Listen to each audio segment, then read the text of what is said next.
ഇന്ന് മിക്ക ആളുകളും ജീവിതത്തിൽ ഒരിക്കലെങ്കിലും എക്സ്പീരിയൻസ് ചെയ്ത പ്രശ്നമായിരിക്കും പൈൽസ്. ഇത് എന്താണ് പൈൽസ്, അതിൻ്റെ ബുദ്ധിമുട്ടുകൾ എന്തൊക്കെയാണ്, ഇത് നമുക്ക് എങ്ങനെ മാനേജ് ചെയ്യാമെന്ന് ഇന്നത്തെ വീഡിയോയിലൂടെ നമുക്ക് നോക്കാം. എൻ്റെ പേര് doctor Sandra Ajith, medical officer, Prana nature care centre, Kollam district.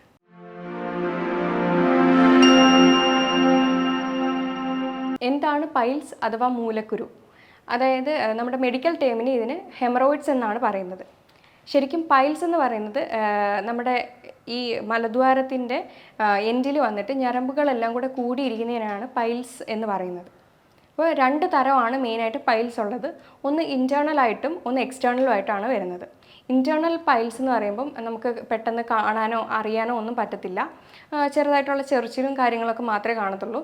Painless ആയിട്ടുള്ള ബ്ലീഡിംഗ് ആയിരിക്കും, അതുകൊണ്ട് തന്നെ അത് അറിയത്തുമില്ല. എന്നാൽ എക്സ്റ്റേർണൽ പൈൽസ് എന്ന് പറയുമ്പോൾ ഇതിനേക്കാളും ബുദ്ധിമുട്ടും ഉണ്ടാവും. പിന്നെ അത് നമുക്ക് അറിയാനും പറ്റും, പുറത്ത് അറിയാനും പറ്റും, തൊടുമ്പോൾ തന്നെ അറിയാനും പറ്റും. അപ്പോൾ ഇങ്ങനെ ബ്ലീഡിങ്ങോ കാര്യങ്ങളോ ഒക്കെ പോകുന്ന സമയത്ത് തന്നെ ഓക്കെ എല്ലാവരും പൈൽസ് ആണെന്ന് വിചാരിച്ച് നിൽക്കുന്നവരും ഉണ്ട്. ചിലപ്പോൾ അത് പൈൽസിൻ്റെ ബ്ലീഡിങ്ങോ കാര്യങ്ങളോ ആയിരിക്കില്ല, ചിലപ്പോൾ ക്യാൻസറിൻ്റെ പ്രവണതയോ അങ്ങനെ എന്തെങ്കിലും ആയിരിക്കും. അല്ലെങ്കിൽ ഇറിറ്റബിൾ ബവൽ സിൻഡ്രം പോലെയുള്ള അൾസറേറ്റീവ് കൊളൈറ്റിസോ അല്ലെങ്കിൽ ക്രോൺസ് ഡിസീസിൻ്റെയൊക്കെ രൂപത്തിലുള്ള എന്തെങ്കിലും ബുദ്ധിമുട്ടുകൾ കാരണമായിരിക്കും ബ്ലീഡിങ് പോകുന്നത്. അങ്ങനെ എന്തെങ്കിലും ഉണ്ടെങ്കിൽ ഉറപ്പായിട്ടും ഒരു ഡോക്ടറിനെ കൺസൾട്ട് ചെയ്യേണ്ടത് വളരെ അത്യാവശ്യമാണ്. പൈൽസ് എന്ന് പറയുന്നത് നമ്മൾ പറയുന്നുണ്ട് മലദ്വാരത്തിൻ്റെ ഭാഗത്ത് വരുന്നതിനെയാണ് നമ്മൾ പൈൽസ് എന്ന് പറയുന്നത്. അത് നമ്മുടെ കാലിലോ എന്തെങ്കിലും ആണ് വരുന്നതെങ്കിൽ അത് നമ്മൾ വെരിക്കോസ് വെയിൻ എന്ന് പറയും. പിന്നെ മെൻസിൽ തന്നെ സ്ക്രോട്ടത്തിൽ വരികയാണെങ്കിൽ അത് വെരിക്കോസ് സീൽ എന്നാണ് നമ്മളതിനെ പറയുന്നത്. ഇനി എന്തൊക്കെയാണ് ഫിഷർ ആൻഡ് ഫിസ്റ്റുല എന്നുള്ളതും കൂടെ നമുക്ക് നോക്കാം. ഈ ഫിഷർ എന്ന് പറയുന്നത് മലം പോകുന്ന ഭാഗത്ത് ഇതേപോലെ ഇങ്ങനെ പൊട്ടിയിട്ട് പൈൽസിനേക്കാളും വേദനയാണ് ഫിഷറിന് ഉണ്ടാക്കുന്നത്. ഇതിന് മെയിനായിട്ടുള്ള കാരണങ്ങൾ എന്തൊക്കെയാണെന്ന് വെച്ച് കഴിഞ്ഞാൽ ഏനൽ വഴിയുള്ള സെക്സോ അല്ലെങ്കിൽ കോൺസ്റ്റിപ്പേഷനോ ഒക്കെയാണ് ഇതിൻ്റെ കാരണങ്ങൾ. ഇനി എന്താണ് ഫിസ്റ്റുല എന്ന് നമുക്ക് നോക്കാം. ഇതിനെ നമുക്കൊരു തുരങ്കം പോലെ കൺസിഡർ ചെയ്യാം, കമ്പയർ ചെയ്യാം. അതായത് രണ്ട് ഓപ്പണിംഗ് ആണ് തുരങ്കത്തിനുള്ളത്. ഒന്ന് മലദ്വാരവും പിന്നെ ഒന്ന് ബട്ടക്സിൻ്റെ സ്കിന്ന് വഴിയുള്ള ഒരു ഗ്യാപ്പുമാണ്. അപ്പോൾ അങ്ങനെ വരുമ്പോഴത്തേക്കും മലവിസർജനം നടത്തുമ്പോൾ ഈ ഒരു ഗ്യാപ്പിലേക്കും കയറി മലം കെട്ടി നിൽക്കുകയാണ്. അപ്പോൾ അവിടെ ഇരുന്ന് ഇൻഫെക്ഷൻ ആവുകയാണ് ചെയ്യുന്നത്. ഇതിനെയാണ് ഫിസ്റ്റുല എന്ന് പറയുന്നത്. ഇതിൻ്റെ കാരണം എന്ന് പറയുമ്പം മലദ്വാരത്തിന് ചുറ്റും കുറേ ഏനൽ ഗ്ലാൻഡ്സ് ഉണ്ട്. അപ്പോൾ അതിൽ നിന്ന് ഒരു ദ്രാവകം പ്രൊഡ്യൂസ് ചെയ്യും. അത് പ്രൊഡ്യൂസ് ചെയ്യുന്നത് എന്തിനാണെന്ന് വെച്ച് കഴിഞ്ഞാൽ നമുക്ക് മലം നല്ല സ്മൂത്തായിട്ട് പോകാനും അവിടെ ആ ഒരു മലദ്വാരം വെറ്റായിട്ട് തന്നെ ഇരിക്കാൻ വേണ്ടിയിട്ടാണ്, അവിടെ ഡ്രൈ ആവുന്നത് തടയാൻ വേണ്ടിയിട്ടാണ് ഈ ഒരു ദ്രാവകം പ്രൊഡ്യൂസ് ചെയ്യുന്നത്. പക്ഷേ ഈ ചില സമയത്ത് ഇത് അങ്ങനെ പ്രൊഡ്യൂസ് ചെയ്യാതെ ഇരിക്കുന്ന സമയത്താണ് അവിടെ ഇൻഫെക്ഷൻ ആയിട്ട് അവിടെ ഒരു കീറൽ പോലെ വരുന്നത്. ഇതാണ് അതിൻ്റെ മെയിനായിട്ടുള്ള കാരണം. ഇത് അവിടെ നിന്ന് പഴുപ്പായി മാറി പഴുപ്പും നീരും അങ്ങനെ ഉള്ള ഒരു സിറ്റുവേഷനിലാണ് ഫിസ്റ്റുല എന്ന് നമ്മൾ പറയുന്നത്. അപ്പോൾ ഇങ്ങനെ വരുമ്പോൾ ഇതിൻ്റെ ലക്ഷണങ്ങളാണ് ഇപ്പോൾ അമിതമായിട്ടുള്ള പനിയൊക്കെ ഉണ്ടാകാറുണ്ട്.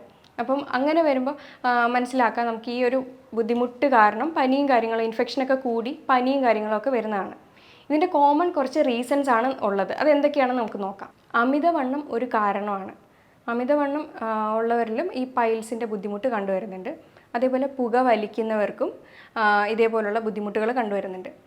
ദഹന സംബന്ധമായിട്ടുള്ള പ്രശ്നം വരുന്നവർക്കും അത് കഴിഞ്ഞ് മലബന്ധം ഉണ്ടാകുന്നവർക്കും ഒക്കെ ഇതേപോലെ ഒരുപാട് നേരം നമ്മൾ ടോയ്ലറ്റിൽ സ്പെൻഡ് ചെയ്യുകയാണ് ചെയ്യുന്നത്. അപ്പോൾ അങ്ങനെ വരുമ്പോഴത്തേക്കും ഈ ഒരു ബുദ്ധിമുട്ട് ഉണ്ടാകുന്നുണ്ട്.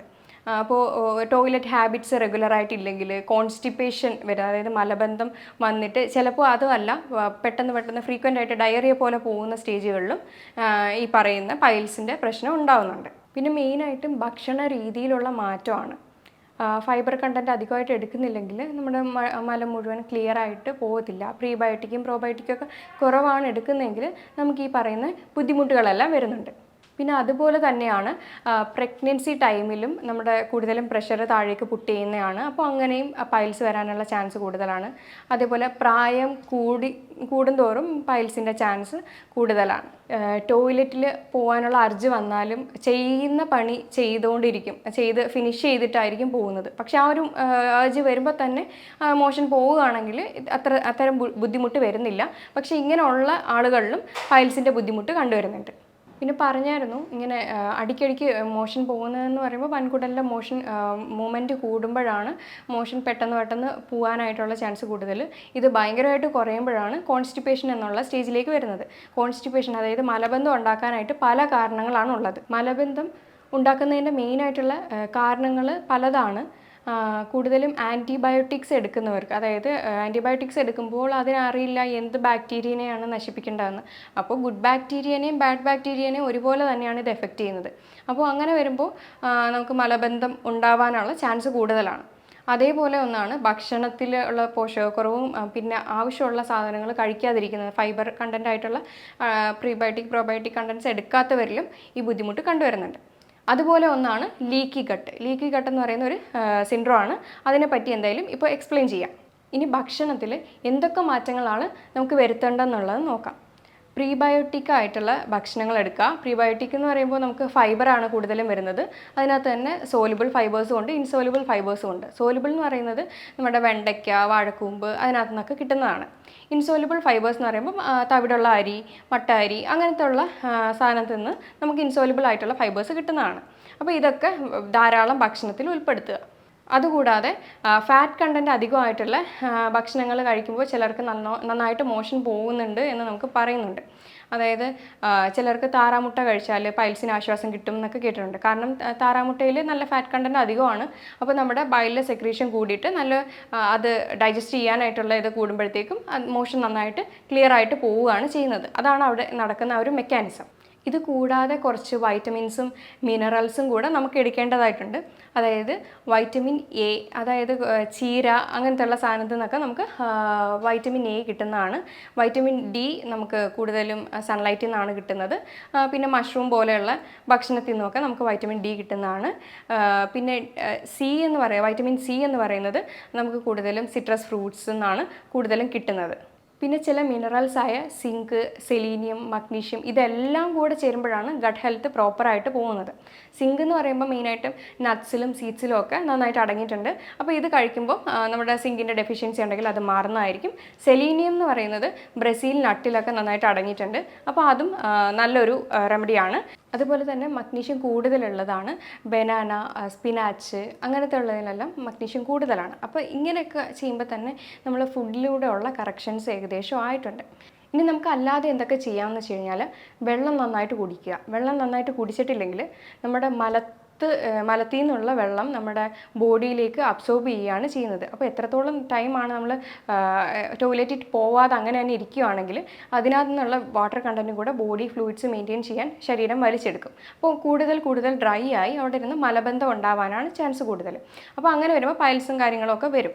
അതുകൊണ്ട് വെള്ളം നന്നായിട്ട് കുടിക്കാൻ ശ്രദ്ധിക്കുക. പിന്നെ ഉറക്കമാണ്. ഉറക്കം എന്ന് പറയാൻ രാവിലെ ഒരു 5 മണി വരെ, അതായത് രാത്രി 10 മണിക്ക് കിടന്ന് രാവിലെ 5 മണിക്ക് എണീക്കുന്ന ഒരു ശീലം ഉണ്ടെങ്കിൽ അപ്പോൾ തന്നെ നമ്മുടെ ബോഡി റിപ്പയറിങ്ങും മെയിൻ്റനൻസും ഒക്കെ നടന്ന് നല്ലൊരു ഫ്രഷ്നെസ്, ക്വാളിറ്റി സ്ലീപ്പ് ഉണ്ടായിരിക്കേണ്ടത് വളരെ അത്യാവശ്യമാണ്. പിന്നെ ജീവിതശൈലിയിൽ എന്തെങ്കിലുമൊക്കെ ബുദ്ധിമുട്ടുകളുണ്ടെങ്കിൽ അതൊക്കെ ഒന്ന് മാറ്റേണ്ടത് വളരെ അത്യാവശ്യമാണ്. ഈ പൈൽസ്, ഫിഷർ, ഫിസ്റ്റുലയൊക്കെ ജീവിതശൈലി രോഗത്തിൻ്റെ കൂടെയും കണ്ടുവരുന്നുണ്ട്. അപ്പം ഇതൊക്കെ ജീവിതശൈലി രോഗം തന്നെയാണ്. അപ്പോൾ അത് ഒക്കെ ഒന്ന് ക്ലിയർ ചെയ്താൽ മാത്രമായിരിക്കും നമുക്ക് ഇതിനകത്തു നിന്നൊരു മുക്തി നേടാൻ പറ്റത്തുള്ളൂ.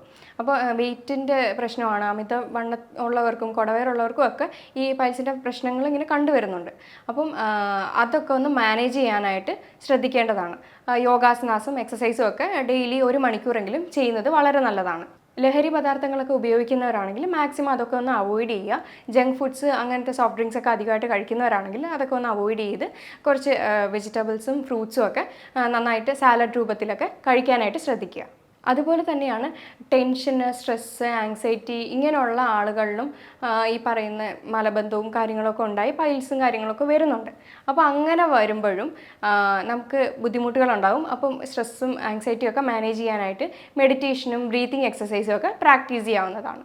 ഇനി നമുക്ക് നോക്കാം ലീക്കി ഗട്ട് എന്താണെന്നുള്ളത്. ഞാൻ പറഞ്ഞായിരുന്നു ലീക്കി ഗട്ടും ഒരു കാരണമാണ് മലബന്ധം ഉണ്ടാക്കാനായിട്ടെന്ന്. ലീക്കി ഗട്ട് ശരിക്കും പല അസുഖങ്ങൾക്കും കാരണമാകുന്ന ഒരു സിൻഡ്രോം ആണ്. അപ്പോൾ ഇത് നമ്മുടെ ഗട്ടിൻ്റെ ലൈനിങ് തിന്നായിട്ട് അവിടെ ലീക്ക് ആവുന്നതിനെയാണ് ലീക്കി ഗട്ട് എന്ന് പറയുന്നത്. ഇനി ലീക്കി ഗട്ട് എന്താണെന്ന് നമുക്ക് നോക്കാം. കുടലിൻ്റെ ഉള്ളിലെ കോശങ്ങൾ ഒരു സ്ട്രക്ചറിലാണ് അറേഞ്ച് ചെയ്തിരിക്കുന്നത്. അപ്പോൾ ആ ഒരു സ്ട്രക്ചർ വിട്ട് കുറച്ച് ഗ്യാപ്പായി അവിടെ അതിനകത്തുള്ള ടോക്സിൻസ് ബ്ലഡിലേക്ക് ലീക്ക് ആവുമ്പോഴാണ് ലീക്കി ഗട്ട് എന്ന് പറയുന്ന ഒരു സിൻഡ്രോം ഉണ്ടാകുന്നത്.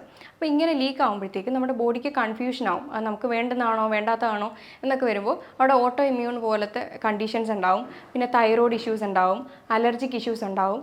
അങ്ങനെ റുമറ്റോയ്ഡ് ആർത്രൈറ്റിസ് എന്ന് പറയുന്ന കണ്ടീഷൻ എല്ലാം ഈ ലീക്കി ഗട്ടാണ് കോസ് ചെയ്യുന്നത്. ഇത് ശരിക്കും ഇപ്പോഴും പ്രൂവൺ അല്ല.